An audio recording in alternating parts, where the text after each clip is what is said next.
जी का गाना लेके आए हैं। आप लोग को अच्छा लगेगा तो लाइक करिए, सब्सक्राइब करिए, कमेंट करिए। दीदी के भी चैनल पर पड़ेगा, मेरे भी चैनल पर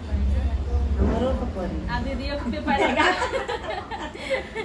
कैसे रहबू ना हो गौरा, कैसे रहबू ना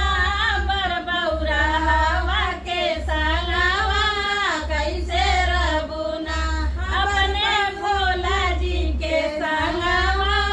कैसे रहबू ना अपने भोला जी के संगवा, कैसे रहबू ना अपने खइहे भांग धतुरवा तोहरा के खिलइहे, तोहरा के खिलइहे बर्फी हो जइहे सपनवा, कैसे रहबू ना बर्फी हो जइहे सपनवा, कैसे रहबू ना बर बौरा हवा के संगवा, कैसे रहबू ना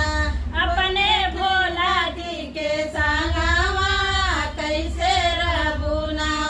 अपने पहिनिए मिर्ग के छाला तोहरो के पहिनइहे, तोहरो के पहिनइहे चुनरी हो जइहे सपनवा, कैसे रहबू ना चुनरी हो जइहे सपनवा,